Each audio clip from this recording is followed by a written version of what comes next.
Hello students, welcome to law school. आज की जो पर्टिकुलर वीडियो है, अब आपके जो जुडिशरी के एग्जाम्स आने वाले हैं, बहुत सारे पंजाब स्टेट के, यूपी स्टेट के, उसको सोच के रखी गई है। तो आज हम जी डिस्कस करेंगे एमसीक्यूज आपके, वो भी बहुत इंपॉर्टेंट मेजर सब्जेक्ट से, जो है आपका सीआरपीसी। ठीक है जी, तो हम चलते हैं। आज हम करेंगे जी 20 एमसीक्यूज, इंपॉर्टेंट एमसीक्यूज है, कन्फेशंस पे हैं। ठीक है, एंड उसमें से कुछ ना कुछ तो आपका एक आधा पेपर में आ ही जाएगा। सो ये अच्छे से कर लो, ठीक है, बिकॉज अभी जितनी आप एमसीक्यू प्रेपरेशन करोगे उतना ही आपका फायदा है। तो चलते हैं जी पहले क्वेश्चन पे। पहला क्वेश्चन है, section 162 of the CrPC 1973 is for the protection of accused, witness, police officer और मैजिस्ट्रेट। हाँ जी, यहाँ पे बात हो रही है आपके सेक्शन 162 की। ये किसकी प्रोटेक्शन के लिए बनाया जाता है? हाँ जी, एक्यूज्ड, विटनेस, पुलिस ऑफिसर या फिर मैजिस्ट्रेट। इसका सही आंसर हम देखते हैं जी। इसका सही आंसर है जी एक्यूज्ड। ठीक है जी, कहाँ पे लिखा है आपका? सेक्शन 162 कहते एम करता है statements recorded by a police officer while investigating into an offense. This is clear from the opening words of the section 162. They speak only of statements made to a police officer during the course of investigation. So investigation here becomes a very important part.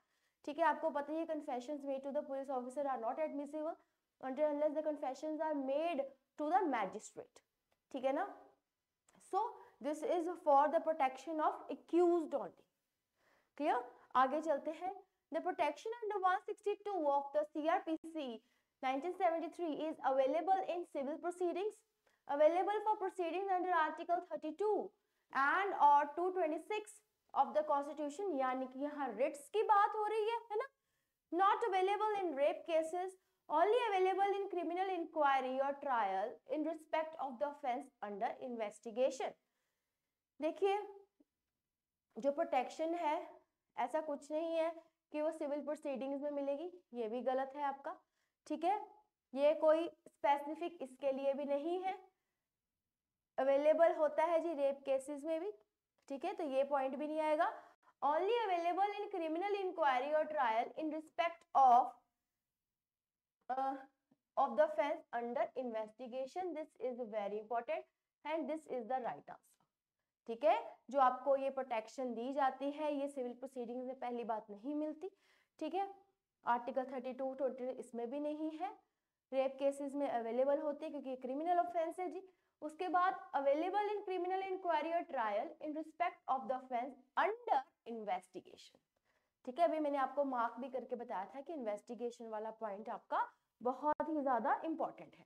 Clear? तो देखते हैं जी इसका answer क्या रहेगा। इसका answer है D.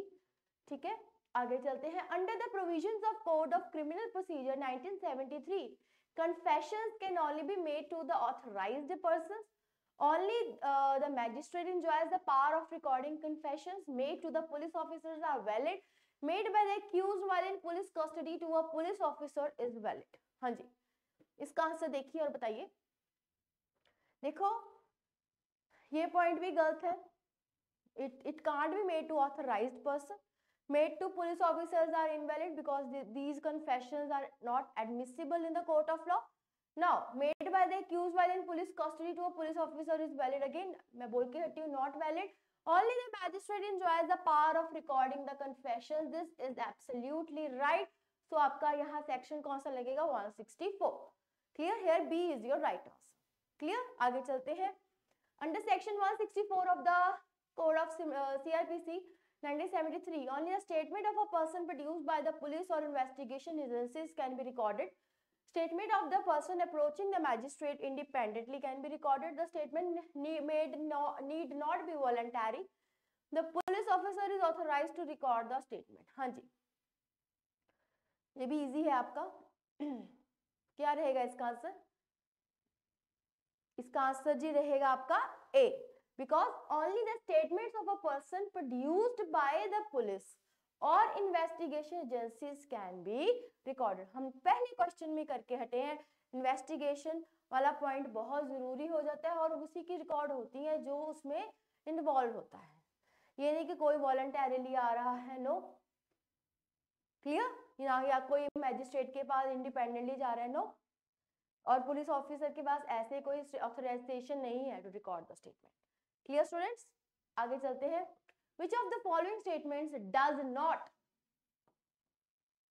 Hold a true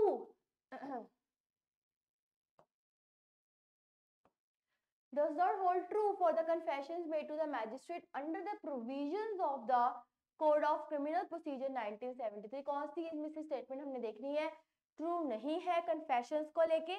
It is the duty of the magistrate to exclude the presence of the police officer from the place where the confession is recorded. It is obligatory for the magistrate to warn the accused before the recording his confession that he is not bound to make it, and that if he does so, it may be used as evidence against him. The accused should be sent back to the police custody as soon as the confession is recorded. Send back to. It is necessary for the confession to be signed by the accused. हाँ जी, कौन सा point आपको लग रहा है इसमें सही रहेगा? देखिए और बताइए। इसका आंसर है जी बिल्कुल सी सही रहेगा इसका, क्योंकि यही स्टेटमेंट है जो ट्रू नहीं है। ठीक है ना, क्योंकि ऐसा कुछ भी नहीं होता कि अक्यूज्ड को हम पुलिस कस्टडी में भेज देते हैं एज सून एज उसकी स्टेटमेंट रिकॉर्ड होती है। बाकी आपके सारे पॉइंट ठीक है कि मैजिस्ट्रेट की ड्यूटी है to exclude the presence of police officer.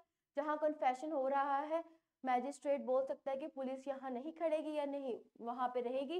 It is obligatory magistrate को कि वो अक्यूज्ड को वार्न करे रिकॉर्डिंग के लिए कि वो बाउंड नहीं है, because again that will be against the constitution, ये your fundamental rights, article 20।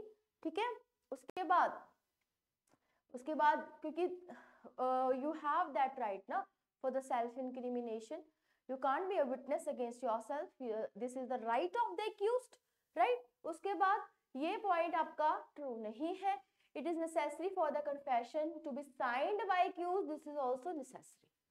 Clear students, ऐसे डज नॉट या नॉट करेक्ट करके बहुत बार पेपरों में जो है आपकी स्टेटमेंट्स आती हैं, आपको ध्यान देना है। ठीक है, आगे चलते हैं, देखते हैं next question. Which of the following confessions is admissible under the provisions of the CRPC 1973? Magistrate while recording a confession did not specifically tell accused that he was a magistrate। ठीक है जी, उसके बाद magistrate recorded the confession of the accused but did not get it signed by the accused. उसके बाद investigating officer took the accused from the jail to the magistrate, sat with him while the confession was being made and brought the accused back to the jail. The magistrate recorded the confession of the accused but forgot to certify that the confession was taken voluntarily.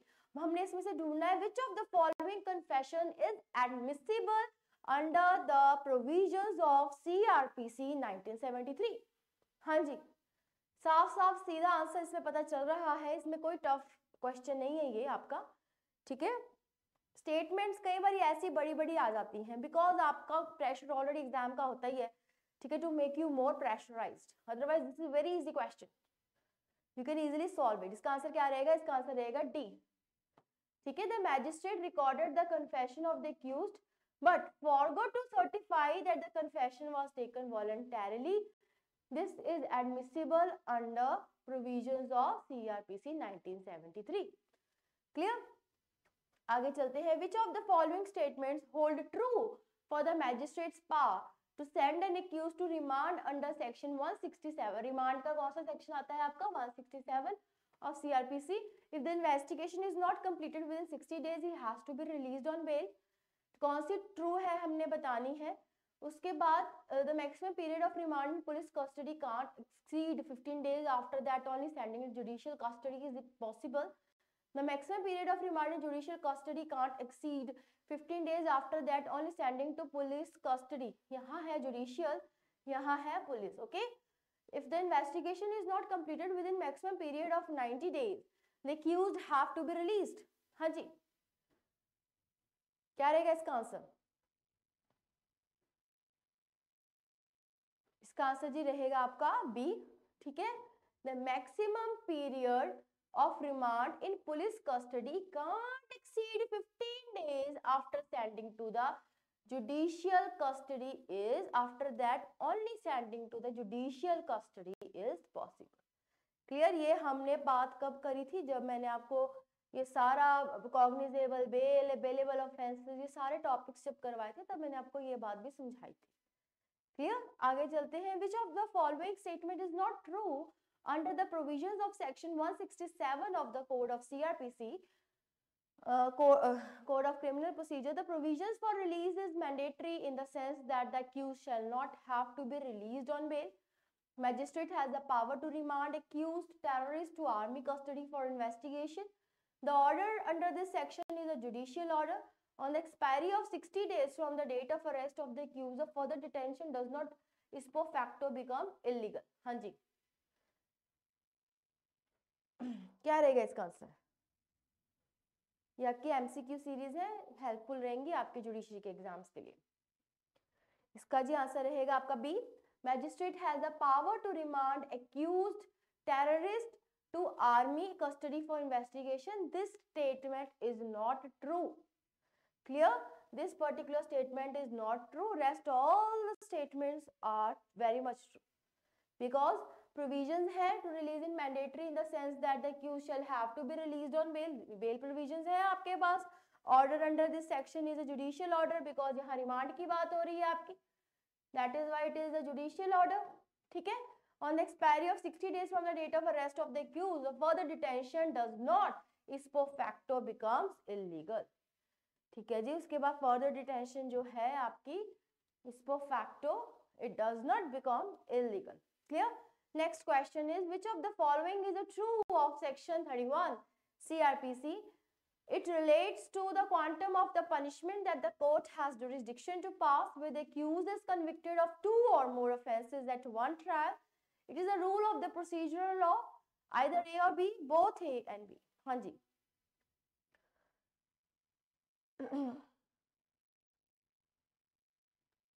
इसका क्या answer रहेगा? हम देख लेते हैं. इसका answer आपका रहेगा D. Both A and B is the right answer. Either नहीं है या इसमें दोनों ही सही है. बिकॉज पहले बात देखो, 31 सेक्शन क्या बात करता है? इट रिलेट्स टू द कितनी पनिशमेंट डिसाइड करेंगे जिस कोर्ट के पास जुरिस्डिक्शन है. चाहे वो अक्यूज कन्विक्ट हुआ है 2 और मोर ऑफेंसेस जब उसने करे होते हैं, वो एक ट्रायल में ही उसके ऑफेंसेस जो है ज्वाइन कर दिए जाते हैं, है ना. और दूसरा क्या है? ये आपका कहाँ दे रखा है? सीआरपीसी में दे रखा है. Hence it is a rule of procedural law. Clear? So both A and B is correct. Clear? Now next, which of the following statement is not true regarding, again not true, for the charge sheet made under the provisions of the Code of Criminal Procedure 1973? In the case of offense of a rape of a child, the charge sheet must be submitted within 3 months of the FIR. हाँ जी. After submission of charge sheet, there cannot be any further investigation to the case by police. The right to be released on bail is lost once the charge sheet is filed. Charge sheet against absconding accused can be filed in even if the accused is not arrested. Again, very easy question. Options देख के ही answer पता लग जाएगा आपको कौन C true नहीं है. देखते हैं जी इसका आंसर क्या है. इसका आंसर रहेगा आपका बी कि after submission of the charge sheet there can not be any further investigation into the case. This statement is not true. Chargesheet भी फाइल हो गई है, अगर उसके बाद और इन्वेस्टिगेशन चाहिए तो वो कर सकते हैं. ठीक है जी. आगे चलते हैं. The term taking cognizance under the provisions of the CRPC means starting a trial, completing preliminary requirements for starting a criminal trial, taking notice of the matter judicially, the administrative action to decide if the criminal trial is required. So taking cognizance क्या होती है जी? Taking cognizance. Its answer again very easy question. Its answer is C, means taking the matter judicially. ठीक है ना. By taking the cognizance now the matter will be handed over. पहले police करेगी, फिर cognizance होगा तो केस फाइल होगा. So hence taking notice of the matter judicially will be the answer. Clear? Now next.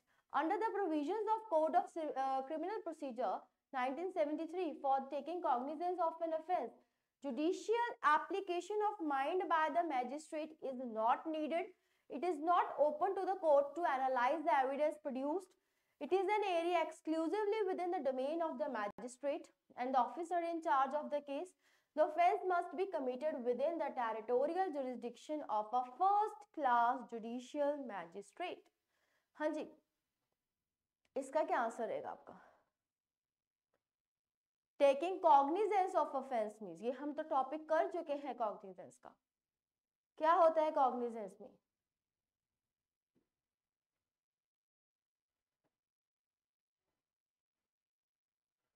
इसका आंसर है जी आपका exactly B is answer. It is not open to the court to analyse the evidence produced. Why? Because taking cognizance means if the offence is cognizable, ठीक है, उस according है आपका cognizable and non cognizable. Both are the terms used. Cognizable is for the serious offenses and non-cognizable is for the non-serious offenses. ऐसे ही compoundable offenses is for non-serious, non-compoundable offenses are for serious offenses. ठीक है जी, तो उस दौरान क्या होता है? It is not open to the court to analyze the evidence produced. Yes, because इसका मतलब ये नहीं होता कि अभी जो evidence निकल रहे हैं उसको produce करो. No, it just take the matter judicially. ठीक है ना? मतलब if the offense is cognizable and taking cognizance of the offense means now police has the power to even arrest without the warrants. Clear? And to start the investigation. Clear? So judicial application of mind by the magistrate is not needed. ऐसा कुछ भी नहीं है because it is needed here. Is in area exclusively. देखो ऐसा भी कुछ नहीं होता. अगर एरिया एक्सक्लूसिवली भी ना हो तो मैटर जो है आपका ट्रांसफर कर दिया जाता है. क्लियर? उसके बाद offence must be committed with in the territorial jurisdiction. ऐसा कुछ भी नहीं है. ऑफेंस जहां भी हो 0 एफआईआर हो जाती है, मैंने आपको बताया भी था. फिर वो एफआईआर आपकी ट्रांसफर हो जाएगी. सो यहाँ ऑप्शन क्या आएगा? बी ही आएगा कि it is not open to court to analyse the evidence. ये नहीं कि अब आप एविडेंस एनालाइज करनी शुरू कर दो. No. Clear? So next question. Under the provisions of CRPC 1973, cognizance can be taken of offense, accused, witnesses, offenders. अब आपको बताना है only 1, 1 and 3, 1 and 2, 1 and 4. मतलब 1 तो आपका आएगा ही आएगा, ऑब्वियस सी बात है. ऑफेंस तो होगा ही होगा, है ना? अब आपको देखना है 2 आएगा, साथ में 3 आएगा कि 4 आएगा. Cognizance can be taken of whom? Very easy question again. इसका आंसर जी आपका क्या आएगा? ए रहेगा, only 1. क्योंकि पहले ऑफेंस आएगा आपका, ठीक है, उसके बाद एक्यूज्ड कौन है कौन नहीं है वो बात की बात है. अगेन विटनेसेस, अगेन एविडेंस के ऊपर डिपेंड करेगा. ऑफेंडर्स अगेन वो बाद में डिपेंड करेगा. पहला क्या है? Cognizance is taken of the offense only. Clear? Now next, in which of the following cases, देखो बहुत सारे बच्चों ने क्या करके आना था? ये टिक करके आना था. Offense and accused. ऐसा कुछ भी नहीं होता है because the person is supposed to be, is not is considered to be not guilty. Clear? Because accused has a right again. We have to prove that in court. So, जो चीज पहले prove करनी है उसको हम माने कैसे? So cognizance is first and all is taken of offense only. Clear? Now next. हाँ जी. In which of the following cases will the provisions of section, अब हमने 197 section के बारे में देखना है जी. A magistrate writing a letter to the district judge that an advocate is a rowdy, a big gambler, a mischievous element. दूसरा, block 12-bed officer lodging a FIR against the sarpanch and secretary of the gram panchayat under section 409 and 34 of the IPC. A complaint against the personnel law at the BSF alleging that the illegal gratification of rupees 10,000 were demanded from the complainant, and on his refusal to pay, his shop was ransacked and goods taken away. A judge charged with using defamatory language to witness during a trial of the suit. हाँ जी, इसमें कौन से cases आते हैं जी आपके section 197 में? ये देखना है आपको। इसका जी आंसर आपका क्या रहेगा? इसका आंसर रहेगा आपका डी रहेगा कि जज चार्ज करा गया है for using the defamatory language to a witness during a trial of the suit. ये आपका 197 सेक्शन के अंडर कवर होता है। क्लियर? नाउ नेक्स्ट, which of the following requirements need not be followed under section 200 of the CRPC? The complainant must be examined. Examination of the complainant must be under an oath. The accused must be given an opportunity to be heard. The examination of the complainant must be reduced to writing. देखो वैसे तो ये आपकी चारों के चारों statements जो हैं ट्रू हैं, बट हमने किसके अकॉर्डिंग देखनी है? अंडर सेक्शन 200 के अकॉर्डिंग जो है हमने देखनी है इसकी कौन सा पॉइंट आपका ट्रू नहीं है। ठीक है, which is need not to be followed. तो इसका आंसर क्या रहेगा? इसका आंसर रहेगा C, the accused must be given an opportunity to be heard. ये आपका 200 में फॉल नहीं करेगा। बाकी सारी चीजें आपकी उसमें करी जाएंगी कि कंप्लेनेंट को एग्जामिन करना पड़ेगा। Examination of complainant must be under the oath. Now examination of complainant must be reduced to write. और एक और आप इसमें ट्रिक देखो, तीनों के तीनों एग्जामिनेशन ऑफ द कंप्लेनेंट की बात कर रहे हैं, सिर्फ एक ही था जिसमें एक्यूज्ड की बात हो रही है। ठीक है, सो ऑब्वियस सी बात थी, ऑड वन आउट, तो इसमें से यही था सी। ठीक है, तो आप ऐसे करके भी, अगर आपको नहीं सेक्शन याद तो आप ऐसे भी ट्रिक लगा के क्वेश्चन को ध्यान से पढ़ के सॉल्व जो है कर सकते हैं। क्लियर? आगे चलते हैं जी। Under the provisions of section 202 CRPC, the magistrate cannot conduct the inquiry himself, ask the police officer to conduct an investigation, ask a person who is a police officer to conduct an investigation, who is not a police officer, okay, use judicial discretion। हाँ जी, now we have to see cannot, कौन सा वो नहीं कर सकता, कौन सा इसमें वो नहीं कर सकता। हाँ जी, इसका आंसर जी आपका रहेगा डी, एग्जैक्टली, बिकॉज इस सब में 202 के अंडर कंडक्ट खुद भी कर सकता है, पुलिस ऑफिसर को भी कह सकता है, किसी पर्सन को भी अपॉइंट कर सकता है, ठीक है, टू कंडक्ट इन्वेस्टिगेशन, बट कोई जुडिशियल डिस्क्रिएशन नहीं यूज कर सकता यहाँ पे। Clear? he doesn't have to has the power to use a judicial discretion to have the another opportunity, or you can say to give the another thing to for the investigation. Only he can conduct himself, police officer, or can ask some other person. Clear? So now next, the magistrate under the provisions of section 203 of the CRPC can dismiss a complaint even if the proceedings under the accused have commenced, even if there is sufficient ground for the proceedings, even if the inquiry under 202 of the CRPC is not done, even if the complainant is not examined। अभी हम 202 करके हटे हैं ना? हाँ जी, अब इसमें हमने देखना है किस प्रोविजन के अंडर कंप्लेंट डिसमिस हो सकती है।